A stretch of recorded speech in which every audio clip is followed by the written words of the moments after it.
இயேசு கிறிஸ்துவ பத்தி கேள்விப்பட்டு தொட்டால் சுகமாவேன் என்று சொல்லி, அதாவது போற வழிநடுக்க என்ன பண்ணினே இருந்திருப்பாங்க, சொல்லிக்கினே போயிருப்பாங்க. நான் போறேன், அவரோட வஸ்திரத்தின் ஓரத்தை தொட போறேன், சுகமாக போறேன். இதையே ரிப்பீட் அப்படின்னு சொல்லிக்கின்னு போயினே இருந்திருப்பாங்களோ என்னமோ.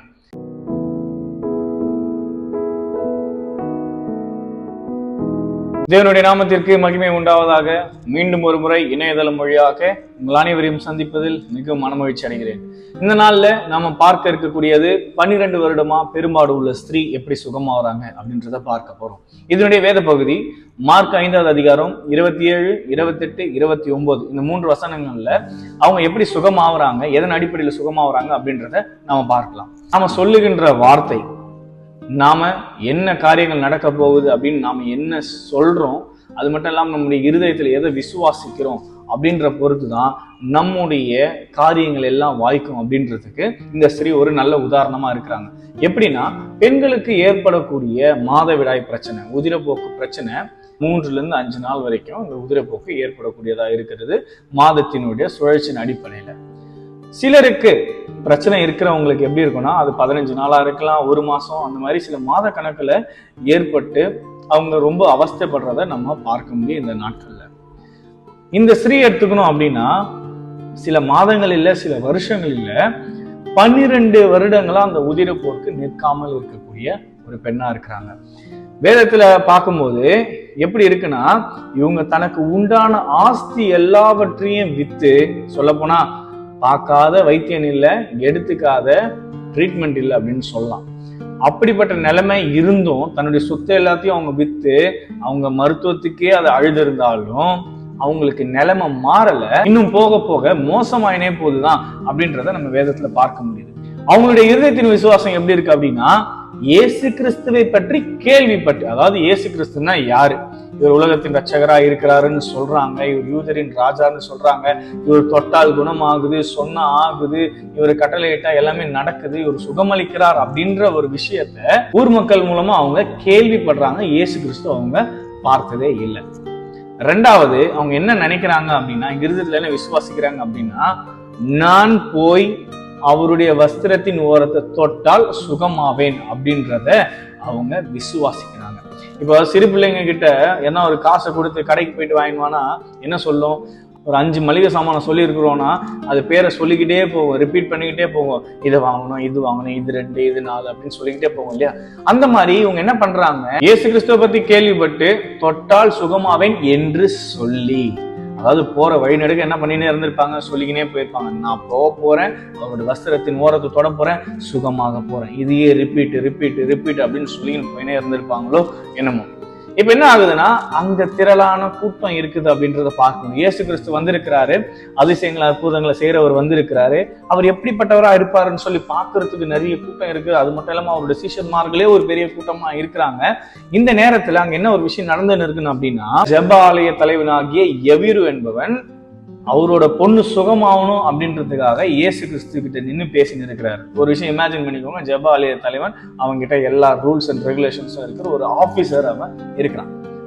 அந்த நேரத்துல இந்த பெண் அங்க வந்து நிக்கிறாங்க, பாக்குறாங்க. இவங்களோட மனசுல என்ன இருக்குது, அவருடைய வஸ்திரத்தின் ஓரத்தை நான் தொடணும், தொட்டா சுகமாயிடுவேன்றத 100க்கு 100 அவங்க விசுவாசிக்கிறாங்க.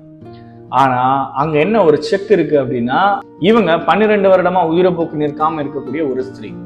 இந்த 2025வது வருஷத்துலயும் சிலரை நாம பார்க்க முடியும். எப்படின்னா, பெண்களுக்கு ஏற்படக்கூடிய இந்த மாதவிடாய் பிரச்சனை தீட்டுன்னு சொல்லக்கூடிய ஒரு சூழ்நிலையில இருக்கக்கூடிய அநேகரை நம்ம எல்லாருக்கும் தெரிஞ்சிருக்கு. இன்னும் கூட அந்த சடங்காச்சாரங்கள்லாம் சில மதங்கள்லயும் சில பிரிவினர்கள்கிட்டயும் அது பின்பற்றதா இருக்குது.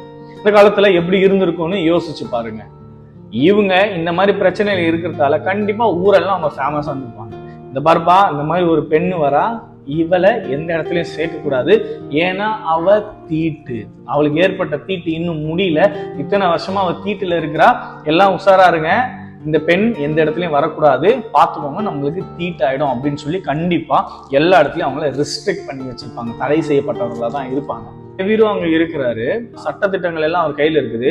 இந்த பெண் பொது இடங்கள்ல இந்த பிரச்சனையோட வந்திருக்கிறாங்க, தீட்டோட வந்திருக்கிறாங்க அப்படின்றதால அதிகபட்சமா கல்லால் அடிச்சு அவங்கள கொலை செய்யறதுக்கும் சாத்தியக்கூறுகள் இருக்கு. ஆனா இந்த ஸ்திரீ என்ன பண்றாங்க அப்படின்னா எதை பத்தியும் கவலைப்படல, கூட்டத்தை பத்தி கவலைப்படல, எவிரை பத்தி கவலைப்படல, அங்க இருக்கிற காவலாளிகளை பத்தி அவங்க கவலைப்படல.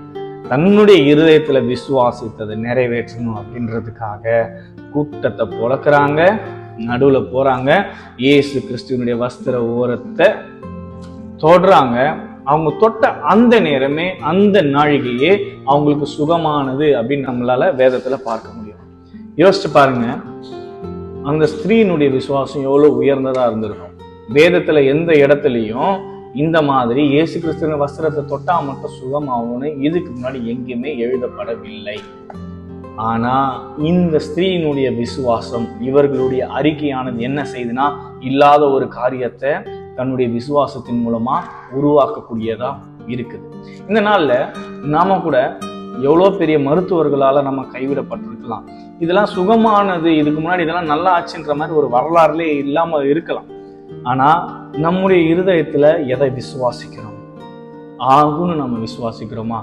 எந்த மருத்துவன் கைவிட்டிருந்தாலும் சரி, எந்த மருத்துவ அறிக்கைகள் எனக்கு மாறா இருந்தாலும் சரி, ஆகவே ஆகாது, குணமே ஆகாது, இந்த காரியங்கள் நீங்கவே நீங்காது அப்படின்னு சொல்லி இருந்தாலும், என்னுடைய பலவீனம் மாறவே மாறாதுன்னு இருந்தாலும், நீங்க இருதயத்துல விசுவாசித்து இந்த ஸ்திரீயை போல தொட்டால் சுகமாவேன், என்னுடைய இயேசு கிறிஸ்துவின் மூலமாக எனக்கு சுகம் உண்டாகும், நான் ரட்சிக்கப்படுவேன், எனக்கு இருக்கக்கூடிய பலவீனங்கள் எல்லாம் மாறி, என்னுடைய அவயங்கள் எல்லாம் புதுசா மாறி, எனக்கு இருக்கக்கூடிய ஸ்கின் பிரச்சனை போகும், எனக்கு இருக்கக்கூடிய வயிற்று பிரச்சனை போகும், எனக்கு இருக்கிற மாறாத தலைவலி போகும், கேன்சர் போகும், இருதய பிரச்சனை போகும், கண்ணுல இருக்கக்கூடிய கோளாறு எல்லாமே எனக்கு போகும், என்னுடைய கையிலையும் கால்களிலும் மூட்டில் இருக்கக்கூடிய தேய்மானங்கள் எல்லாம் நீங்கி நான் புது மனிதனா எழுந்து வர முடியும் அப்படின்னு நீங்க விசுவாசிக்கும் பொழுது இந்த காரியங்கள் எல்லாம் உங்களுக்கு வாய்க்கக்கூடியதா இருக்குது. நாம செய்ய வேண்டியது என்ன அப்படின்னா, இருதயத்துல விசுவாசிக்கிறது மட்டுமல்லாமல் நம்முடைய நாவில நாம அறிக்கை செய்து கொண்டே இருக்கணும். நான் சுகமாவேன், நான் சுகமாவேன், இயேசு கிறிஸ்துவினுடைய தழும்புகள், அவருடைய ரத்தம் எனக்காக சிந்தப்பட்டது, என்னுடைய பாவத்திற்காக மட்டும் அல்ல, என்னுடைய சரீர சுகத்திற்காகவும் என்னுடைய நோய்களுக்காகவும் அது சிந்தப்பட்டது என்பதை நாம சொல்லிக்கொண்டே இருக்கணும், இருதயத்தில் விசுவாசித்து கொண்டே இருக்கணும். தேவன்கிட்ட நாம் ஐக்கியப்பட்டு கேட்டுக்கொண்டே இருக்கும் பொழுது உங்களுக்கும் உங்களை சார்ந்தவர்களுக்கும் உங்களுடைய பிள்ளைகளுக்கும் இந்த நாளில விடுதலையானது உறுதியாக இருக்கிறது. தேவனுடைய நாமம் மகிமைப்படுவதாக. மீண்டும் சந்திப்போம். நன்றி.